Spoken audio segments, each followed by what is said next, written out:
Hello everyone, welcome back to our channel. आज हम start करेंगे MHI 105 की यूनिट नंबर 27 महिलाएं तथा श्रम। इसमें हम प्रस्तावना से स्टार्ट करेंगे और ये जो नोट्स हैं बिल्कुल इग्नू की बुक से बनाए गए हैं। अगर आप इस चैनल पर नए हैं तो कृपया चैनल को सब्सक्राइब करें। ऐसे ही मोर वीडियोस पाने के लिए और हैंड नोट्स हैं ये सारे के सारे जो कि मैंने खुद प्रिपेयर करे हैं अपनी बुक से। तो चलिए स्टार्ट करते हैं प्रस्तावना से। तो प्रस्तावना में ये बताया गया है कि जो महिलाएं हैं उनकी जो सामाजिक स्थिति है, आर्थिक स्थिति है, किस टाइप की रही है प्राचीन समाज में, मध्यकालीन समाज में, और उन्होंने क्या क्या योगदान दिए हैं हमारे समाज में। ठीक है, तो महिलाएं कभी भी एक समान सामाजिक वर्ग में नहीं रही हैं। वो विभिन्न सामाजिक वर्गों, व्यवसायों, भौगोलिक क्षेत्रों से जुड़ी हुई रही हैं।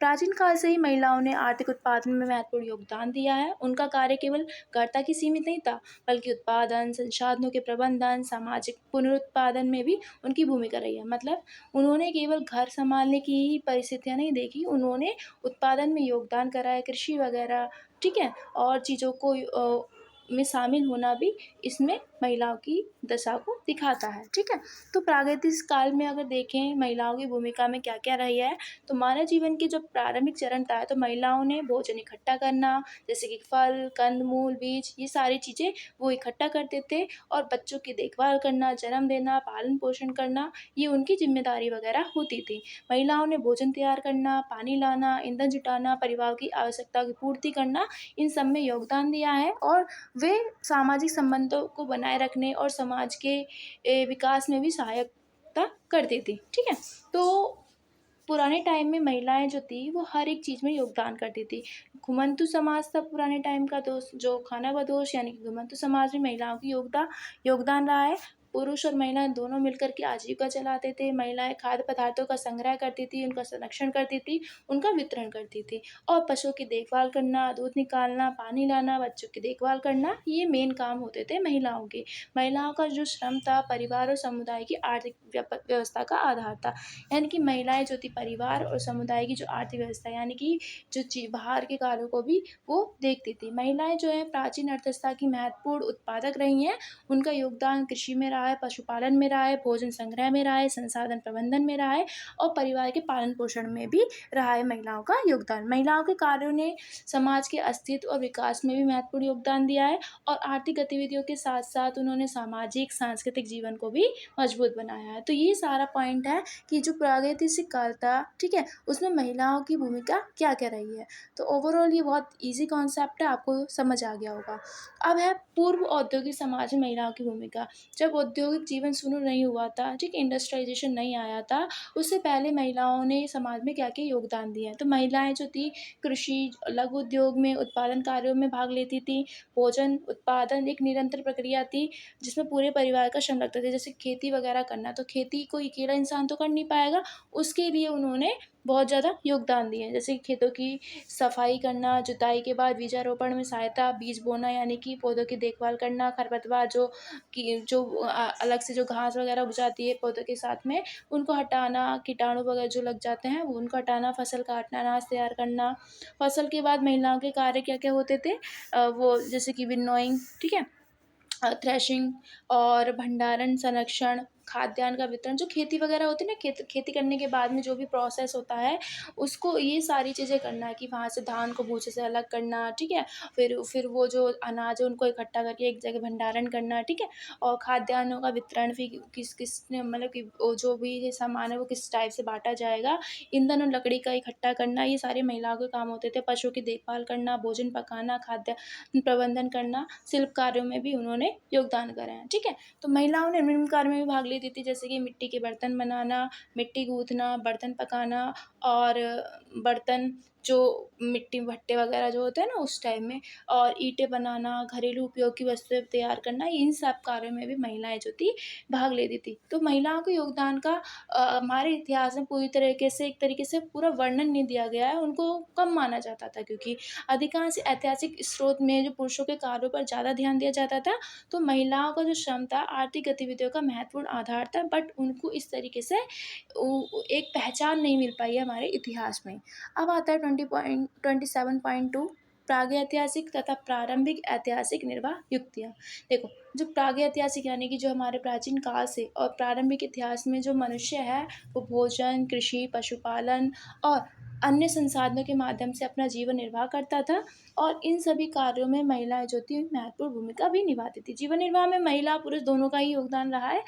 मेनली जो थी महिलाएँ थीं वो अपना घर का योगदान करती थी। अगर हम प्राचीन चीज़ों की बात करें तो हमें कई सारे ऐसे शैलचित्र मिल जाएँगे, गुफ़ाएँ वग़ैरह मिल जाएँगी जैसे भीमबेटका में, आदमगढ़ में, ठीक है? तो यहाँ पर हमें दीवारों पर कुछ चित्र मिलते हैं जिसमें महिलाओं को, बच्चों को लेकर के दर्शाया गया है या महिलाएँ मछली पकड़ती हुई दिखाई गई हैं और कुछ चीज़ इकट्ठा करती है, फसल जो फल वग़ैरह, कंद-मूल वग़ैरह वो इकट्ठा करते हुए दिखाई गई इन चित्रों में, बच्चों की देखभाल करती हुई दिखाई गई हैं।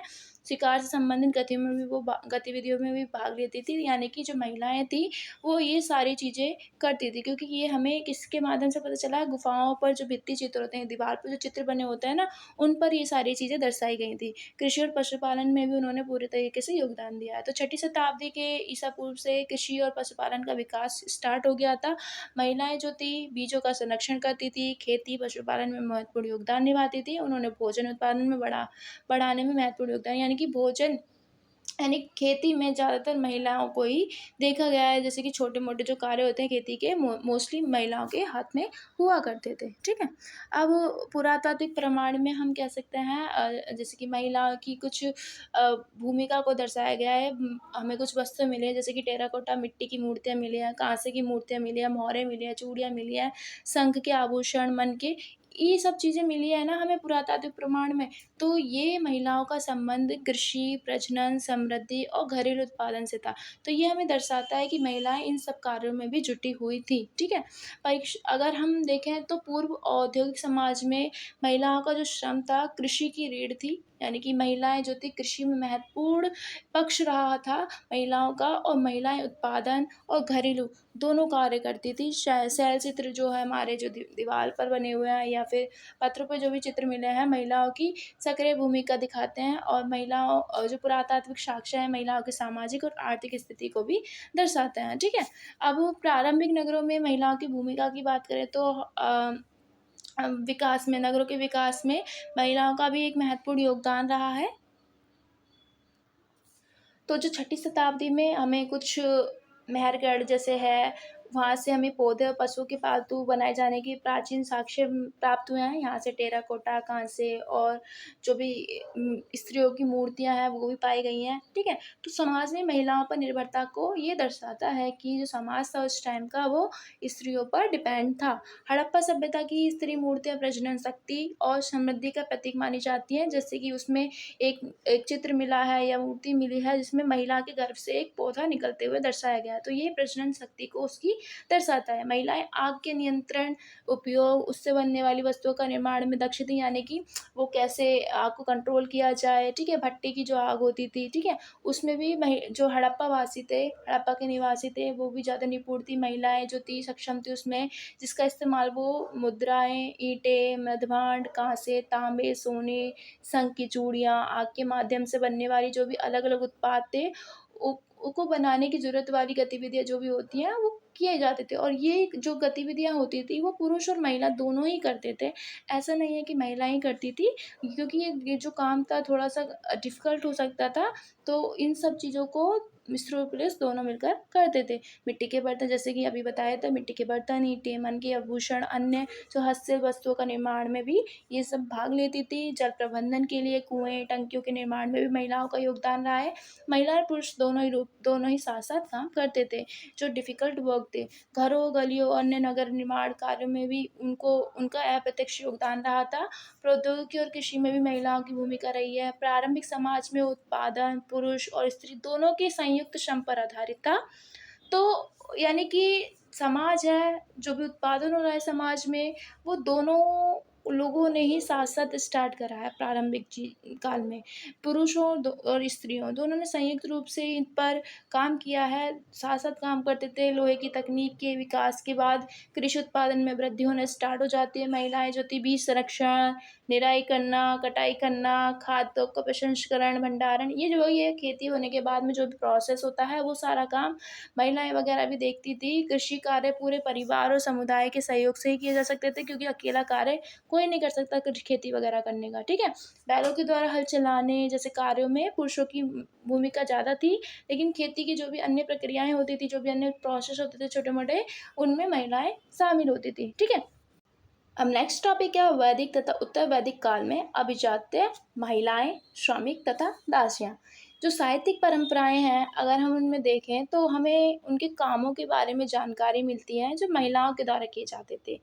वेद, ऋग्वेद या फिर जो परवर्ती वेद हैं, सामवेद, यजुर्वेद, अथर्ववेद, इसमें दूध धोने वाली और मवेशियों की देखभाल करने वाली, पानी लाने वाली, ये जो गतिविधियां हैं उन सब का उल्लेख इनमें देखा जा सकता है। जो परवर्ती वेद यानी कि ऋग्वेद के बाद जो भी वेद लिखे गए हैं ना, उनमें ये चीज़ें बताई गई हैं कि कौन क्या काम करता था। बुनाई के कार्यों को उन स्त्रियों के साथ जोड़कर देखा जाता है जिन्हें सिरी कहा जाता है, यानी कि बुनाई के काम कौन करेगा? सिरी।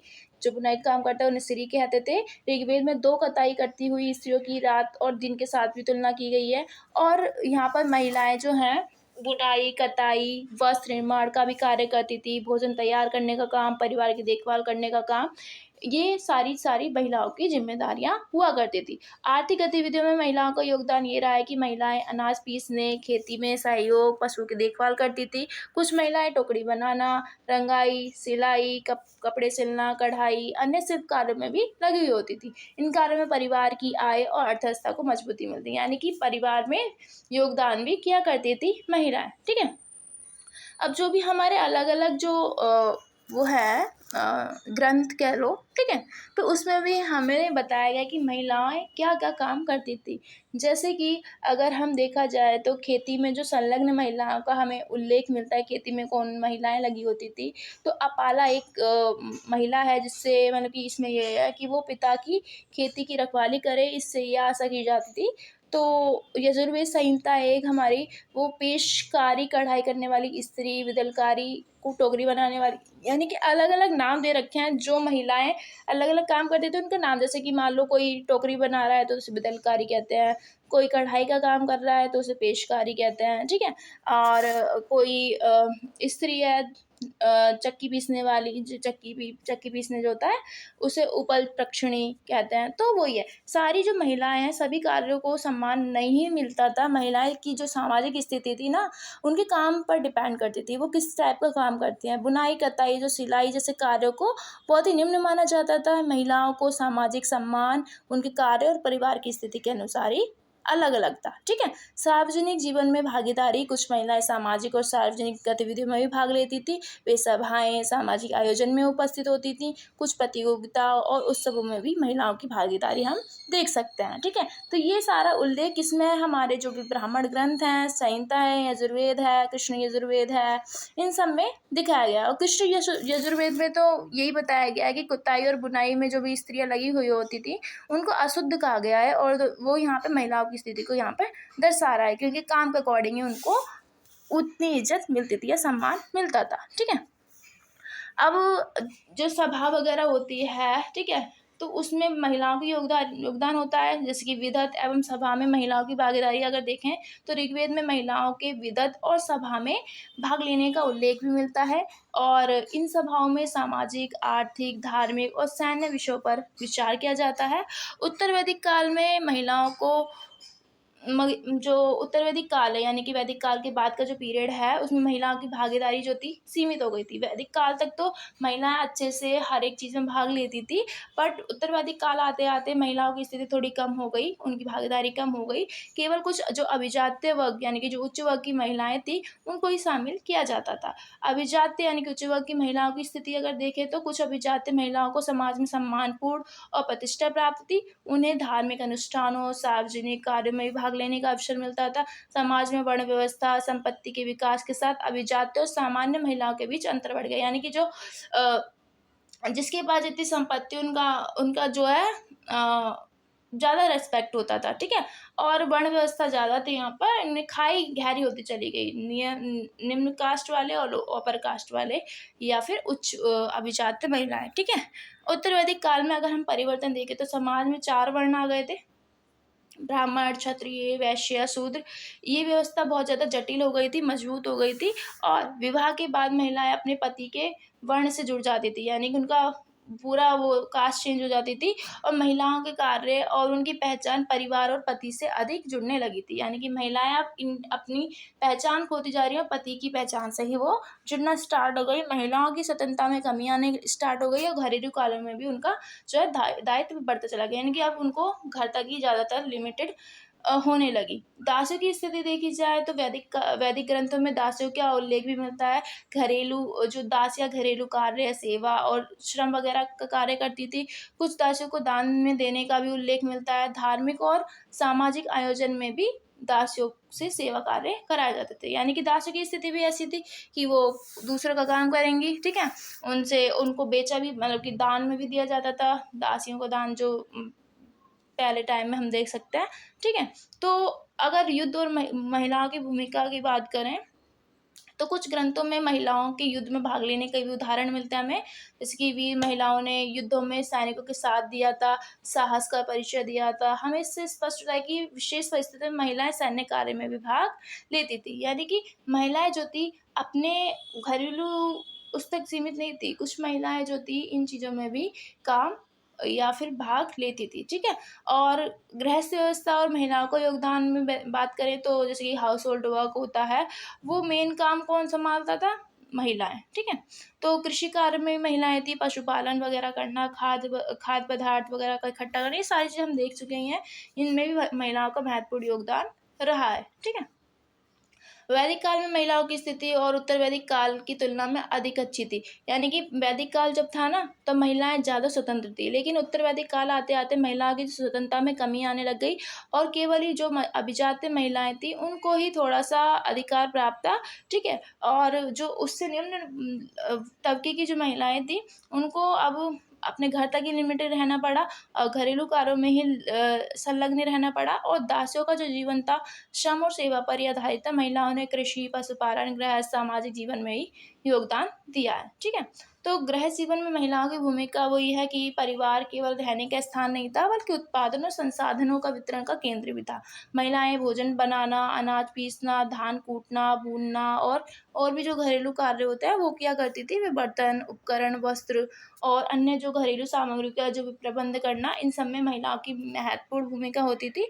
परिवार के लिए आवश्यक वस्तुओं का संग्रह करना, उनका वितरण भी महिलाओं की ही ज़िम्मेदारी होती थी, ठीक है? तो धार्मिक और सामाजिक कार्यों में महिलाओं को योगदान देखा जाए तो वो अतिथि सत्कार, धार्मिक अनुष्ठान, दान, इन जैसी गतिविधियों में महिलाएँ की भागीदारी होती थी। ब्रह्मचारी को पहली भिक्षा माँ और परिवार की अन्य महिलाओं द्वारा दी जाती थी, ठीक है? यानी कि जो भी ब्रह्मचारी होगा को पहली भिक्षा जो है कौन देगा? माँ या परिवार में जो भी महिलाएँ हैं वो ही देंगी। महिलाओं का जो योगदान है केवल घर तक सीमित नहीं था, बल्कि सामाजिक और धार्मिक जीवन में भी उनका महत्वपूर्ण योगदान रहा था। परिवार और एक एक आर्थिक इकाई, यानी कि जैसे कृषि वगैरह होता है तो वो सब परिवार मिल के उस चीज़ को करता था। परिवार उत्पादन, उपभोग, संसाधनों का वितरण का मुख्य केंद्र हुआ करता था। महिलाओं का श्रम परिवार की आर्थिक व्यवस्था को मजबूत बनाता था। अतिथि सत्कार, भोजन व्यवस्था, संसाधनों का प्रबंधन महिलाओं के महत्वपूर्ण दायित्व थे। और ये जानकारियाँ मिलती हैं हमें कि जो महिलाओं की स्थिति के बारे में कि कौन-सी महिलाएँ क्या करती थी। तो अलग-अलग ग्रंथों से जानकारी मिलती है, जैसे कि ऐतरेय ब्राह्मण में जो दान में देने का उल्लेख है, दासियों को दान में दिया जाता था। तैत्तरीय संहिता में उनका वर्णन मिलता है कि जो महिलाएँ थीं वो यज्ञ के चारों ओर, यज्ञ की जो अग्नि होती है उसके चारों ओर सिर पर घड़ा रखे हुए गाना गाती थी, नृत्य करती थी। ये तैत्तरीय संहिता में उनका उल्लेख है, ठीक है? मैत्रायणी संहिता में कहा गया है कि जो सभा वगैरह होती थी उसमें पुरुष जाते थे, महिलाएँ नहीं जाती थी। तो अलग-अलग जो वैदिक ग्रंथ हैं ना, उसमें महिलाओं के कार्यों का उल्लेख किया गया है और कुछ कार्यों पर महिलाओं का प्रतिबंध था। मतलब कि महिलाएँ वो काम नहीं कर सकती थीं, ठीक है? अगर हम समन का अर्थ बताएँ तो समन माने होता है संग्राम, युद्ध स्थल, उसमें मोस्टली पुरुष जाते थे और युद्ध वगैरह में महिलाएँ शामिल नहीं होती थी। हालाँकि कुछ का वर्णन किया गया है, जैसे कि यहाँ पर विशपला है, उसने दास संबर की सेना के साथ युद्ध में शामिल हुई थी, ठीक है? और उसमें अपनी टाँग भी गँवा दी थी युद्ध में। तो दास संबर की सेनाओं में भी बहुत सारी महिलाएँ थीं। तो ओवरऑल ये कह सकते हैं कि ग्रंथों में महिलाओं की चीज़ों के बारे में उल्लेख किया गया है, क्या काम कर सकती थी, क्या नहीं कर सकती थी, ये भी बताया गया है, ठीक है? अब अगर हम देखें 27.4, इसमें वह पाली परंपराओं में श्रमिक महिलाएं, भिक्षुणी तथा कर्मकारियाँ। ठीक है, तो पाली परंपराएं, जो पाली ग्रंथ लिखे गए हैं जैसे कि जैन धर्म हो गया, हमारे बौद्ध धर्म हो गए, जो बौद्ध धर्म हो गए उसमें 3 पिटक होते हैं, ठीक है? विनय पिटक, अभिधम पिटक, ये सारी चीज़ें होते हैं। उनमें भी समाज और आर्थिक भूमिका के बारे में वर्णन किया गया है महिलाओं की। और जैसे कि पाली ग्रंथों में महिलाओं का उल्लेख की बात करें तो पाली ग्रंथों में महिलाओं की आर्थिक और सामाजिक भूमिकाओं के बारे में बताया गया है। महिलाएं जो थी सेविका, श्रमिक, कर्मकार, भिक्षुणी के रूप में कार्य करती थी। भिक्षुणियाँ जो भिक्षा मांगते हैं, ठीक है? और वे परिवार और समाज दोनों के लिए आर्थिक व्यवस्था में योगदान देती थी। और जो सेविकाएं वगैरह हैं, जो दासियां जो होती, वो गृह सेविकाएं अनेक प्रकार के काम करती थी, भोजन बनाना, परोसना, पानी लाना, सफाई करना, जो नॉर्मल काम होते हैं, ठीक है, उन घर की देखभाल करना, सारे दासियों के काम होते थे। कृषि और श्रम कार्यों में पाली ग्रंथों में महिलाओं को श्रमिकों के द्वारा किए जाने वाले कार्य का उल्लेख किया गया है कि महिलाएं श्रमिकों के रूप में भी कार्य करती थी, जैसे कि धान के खेतों की देखभाल करना, कपास की खेती और सूत काटना, खेतों की निगरानी करना और कृषि कार्य में सहयोग करना, ये सारी महिलाएं कार्य करती थी। ठीक है, और जो धम्मपद है ना, उसमें और रानी के लिए कार्य किए जाने वाले कार्य भी उल्लेख हैं कि जैसे कि जो दासियाँ होती थी, वो फूल खरीदती थी रानी के लिए, उनके आभूषणों को संभालती थी, घर के अन्य कामों को देखती थी, चावल पीसने का काम, भोजन बनाने का काम में सहयोग करती थी। ठीक है, अगर हमको जो रानी समावती की दासी की माँ का शिक्षिका के रूप में सम्मान हुआ था, ये एग्जाम्पल दे रखे हैं आपकी बुक में, आप अपनी बुक में से भी देख सकते हैं। ठीक है, तो मैं आगे बढ़ती हूँ। और कला और मनोरंजन से भी जुड़ी हुई महिलाएं भी देखी जा सकती हैं, जो नृत्य वगैरह, संगीत वगैरह करती थी, इन अभिनय से जुड़ी हुई थी। वीणा, बांसुरी, वाद्य यंत्र भी बजाती थी। राज दरबार उत्सवों में वो कला का प्रदर्शन करती थी। उनके लिए उसे बहुत सारे पैसे, सोना, बहुत सारी चीज़ें कमा लेती थी। इससे उन्हें सम्मान और आय दोनों प्राप्त होती थी। ठीक है, लेकिन ऐसा नहीं है कि हर किसी को ही इतना ज़्यादा पैसा और सम्मान मिले। तो और यहाँ पे गणिका यानी कि कोर्टेसेंस कह सकते हैं, गणिकाएँ का भी उल्लेख मिलता है पाली ग्रंथों में। कुछ गणिकाएँ बहुत ज़्यादा शिक्षित हुआ करती थी, समृद्ध होती थी, सम्मानित किया जाती थी, उन्हें रेस्पेक्टफुल थी, ठीक है?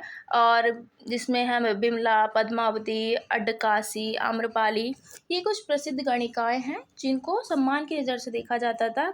आम्रपाली जो थी वो बाद में बौद्ध धर्म से जुड़ गई थी। तो पाली ग्रंथ में महिलाओं के आर्थिक जीवन की महत्वपूर्ण जानकारी मिली है।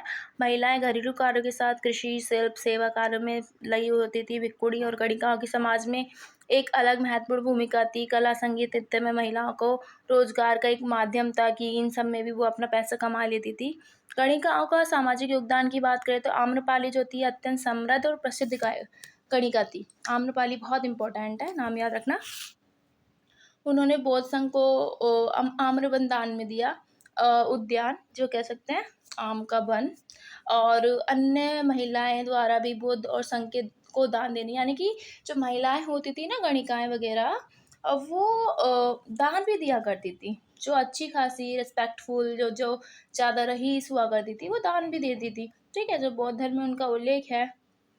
और इससे स्पष्ट होता है कि महिलाएं धार्मिक और सामाजिक कार्य दोनों में ही सक्रिय रूप से अपनी भूमिका निभाती थी। अगर हम जैन धर्म की बात करें, जैन ग्रंथों में महिलाओं का उल्लेख की बात करें तो जैन साहित्य में महिलाओं का उल्लेख दाई, परिचारिका, संदेश वाहिका, गणिका के रूप में भी मिलता है। इससे पता चलता है कि महिलाएं अनेक प्रकार के व्यवसायों में काम करती थी। यहाँ पे हम वैश्या के बारे में भी बात कर सकते हैं कि वैश्याओं को भी इसमें उल्लेख देख सकते हैं। इनमें से कुछ पैसे में आ गई थी और उनकी माएँ भी इसी तरह, वो वैश्या इसलिए बन गई क्योंकि उनकी जो माँ वगैरह थी वो भी इसी में काम करती थी। चलिए अब नेक्स्ट टॉपिक पे पढ़ते हैं। 27.5 शास्त्रीय परंपराओं में महिलाएं तथा श्रम, अर्थशास्त्र, मनुस्मृति और कामसूत्र, यानी कि 3 ऐसे ग्रंथ हैं जिसमें हमें अब महिलाओं के बारे में और जानकारी मिलती है कि महिलाएं और कौन कौन से कार्यों में संलग्न थी, यानी कि अर्थशास्त्र के अकॉर्डिंग, मनुस्मृति के अकॉर्डिंग और कामसूत्र के अकॉर्डिंग। ठीक है, पहले देखते हैं अर्थशास्त्र के अकॉर्डिंग।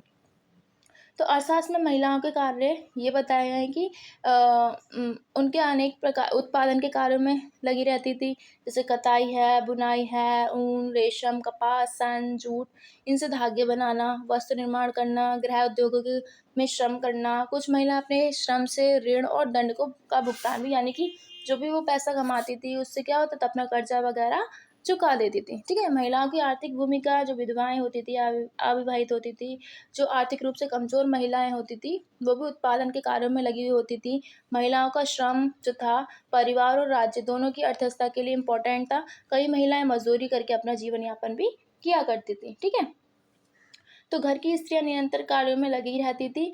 पत्नी हो, कुटुंबी नहा हो, ये उस सब के द्वारा अवसर पर अपने पति की मदरा बनाने में, यानी कि जो महिलाएं थी ना, वो अपने पति के लिए मदिरा वगैरह बनाने में भी हेल्प करती थी। इसका भी उल्लेख किया गया है। ठीक है, और अगर हम बात करें तो जैसे कि ग्वालो है, यानी कि गोपालक है, बटाई पर खेती करने वाले हैं, और ये इन लोगों की जो पत्नियां भी जो थी, कर्ज हटाने में इनकी मदद करती थी।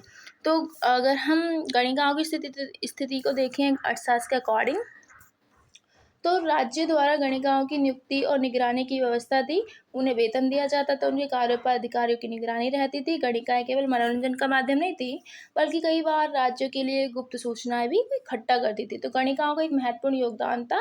मनोरंजन के साथ साथ वो गुप्त सूचनाएं भी एकत्र करती थी, इसी के माध्यम से इस प्रकार भी प्रशासनिक व्यवस्था का भी हिस्सा रही थी। गणिकाओं के अलग अलग वर्ग थे। अर्थशास्त्र में गणिकाओं का अलग अलग स्तरों का उल्लेख भी मिलता है, जैसे उच्च श्रेणियों की गणिकाएं अधिक आय और सम्मान प्राप्त करती थी, और निम्न श्रेणियों की गणिकाएं कम आय प्राप्त करती थी। कुछ महिलाओं को बलपूर्वक इस पेशे में रखा जाता था।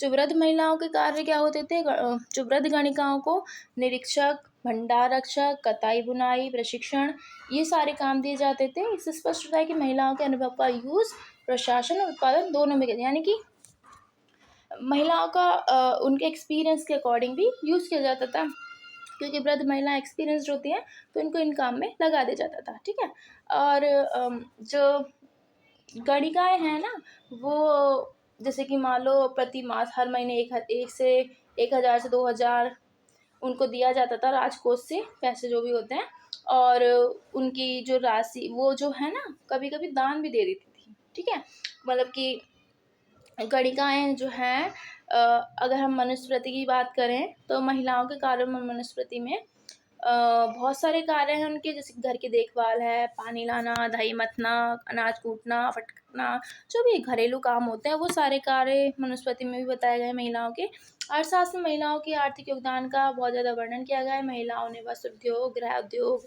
और जो भी उत्पादन के कार्यों में महत्वपूर्ण भूमिका निभाई है। और गणिकाएं जो हैं राज्य व्यवस्था, गुप्तचर के रूप में भी हिस्सा लेती थी। ठीक है, और मनुस्मृति में महिलाओं के घरेलू कार्य और गृह जीवन पर विशेष बल दिया गया है। ठीक है, तो दोनों में अंतर स्पष्ट हो गया आपको कि जैसे अर्थशास्त्र और कौटिल्य, जो अर्थशास्त्र और मनुस्मृति है, उसमें क्या क्या योगदान रहे हैं महिलाओं की और क्या क्या चीज़ें। ठीक है, और जो गणिकाओं की कई कोटियाँ भी दिखाई गई हैं, जो सभी की पहुँच संपन्न, यानी कि वही है, अभी आपने पढ़ा कि हर एक जो गणिका थी वो रईस नहीं होती थी, समृद्ध नहीं होती थी। ठीक है, इसमें नाम भी दिए गए हैं, जैसे कि पुष्चली है, और वो किसी भी पुरुष के साथ जाती थी, उसकी राशि निश्चित नहीं होती थी पुष्चली की। ठीक है, अबोधा का उल्लेख है। ठीक है, उसे अस्थायी रूप से पुरुषों के पास रख लिया जाता था, पुरुष अपने अपने पास रख लेते थे। ठीक है, तो कौटिल्य के शास्त्र में ये उल्लेख मिलता है कि जो महिलाएं हैं उसमें उनका आर्थिक योगदान रहा है और प्रशासनिक योगदान भी रहा है। मनुस्मृति में महिलाएं सेविकाएं और मजदूरी में भी संलग्न रहती थी। मनुस्मृति में महिलाएं सेविकाओं को उल्लेख मिलता है। राजा का कर्तव्य, और मनुस्मृति ये कहती है कि राजा का कर्तव्य है कि जो सेविकाएं हैं उनकी योग्यता के अनुसार, उनके कार्य के अनुसार उनको उचित मजदूरी दे। ठीक है, सेविकाओं को उनके कार्य के आधार पर वेतन और आवश्यक सुविधाएं दी जाती थी। हालांकि जो मनुस्मृति है वो जो कमाने वाली महिलाएं हैं उनको तुच्छ मानता है। ठीक है, कि उससे उनसे मतलब कि वो बेकार है, अपनी आय से ही अपना जीवन का गुजारा करती हैं, वो तुच्छ मानता है उन चीज़ों को। तो कामसूत्र में महिलाओं का जो श्रम है उसमें महिलाओं के अलग-अलग व्यवसायों का वर्णन मिलता है। कुछ महिलाएँ कला, संगीत, मनोरंजन के माध्यम से जीविका कमाती थी। कुछ महिलाएँ अनाज साफ करना, वस्त्र धोना, सफाई, सूत काटना, ऊन और सन और जूट से वस्तु बनाना, ये सारे काम करती थी। किसके अकॉर्डिंग? कामसूत्र के अकॉर्डिंग। और जो कृषि और घरेलू कार्यों में भी लगी होती थी। महिलाएँ निम्न कार्यों में भाग लेती थी, जैसे कि पौधे और सब्जियाँ उगाना, तालाब और बगीचों की देखभाल करना, पशु और खेती की निगरानी करना, तेल और शक्कर और अन्य घरेलू वस्तुओं को बनाना, घर के संसाधनों का उचित प्रबंधन करना, गृह प्रबंधन करना। जैसे कि उच्च वर्ग की महिलाओं का प्रमुख कार्य क्या होता था? नौकरों का और सेवाओं का प्रबंधन देखना और भोजन एवं भंडारण का निरीक्षण करना। तो जो उच्च वर्ग यानी कि जो समृद्ध हैं महिलाएँ, ठीक है? तो वो तो निरीक्षण ही करेंगी खाली मसा और वो कहता है कि कामसूत्र में बताया गया है कि स्त्रियों को अपने जो भी परिवार की जो भी आवश्यकताएँ की चीज़ें हैं, उनको ध्यान में रखना चाहिए कि कभी कमी ना पड़े। मसाले, दवाइयाँ, सामग्री सुरक्षित रखना, ठीक है? और परिवार की आवश्यकता के अनुसार संसाधनों का यूज़ करना, भोजन और भंडारण का निरीक्षण करना, ठीक है? वही है, मनु में भी बताते हैं कि गृहस्थ की जो पत्नी है उसको कम खर्च पर गृहस्थी चलानी चाहिए। तो स्त्रियों के बारे में बताया गया है कि उन्हें क्या-क्या करना चाहिए घर को चलाने के लिए, ठीक है? और स्त्रियाँ सामग्री को पीसती थी, कूटती थी, चावल को पकाते समय सभी सामग्रियों को अच्छे से यूज़ किया जाता था, ठीक है? पानी, माड़, छिलका जो भी होता है, ओवरऑल यही बता रखा है, ठीक है? और उसको किस टाइप से यूज़ करना है, किस टाइप से घर चलाना है, बाकी सब चीज़ें, ठीक है? तो ये हमारा 27.5 जो टॉपिक था, वो यहाँ पर कवर होता है। तो ओवरऑल हमने देखा कि अ, अर्थशास्त्र में और मनुस्मृति में और कामसूत्र में महिलाओं की गतिविधियाँ, उनका योगदान, ठीक है? उनका सामाजिक, आर्थिक जो भी योगदान रहा है, वो सारी चीज़ें, ठीक है?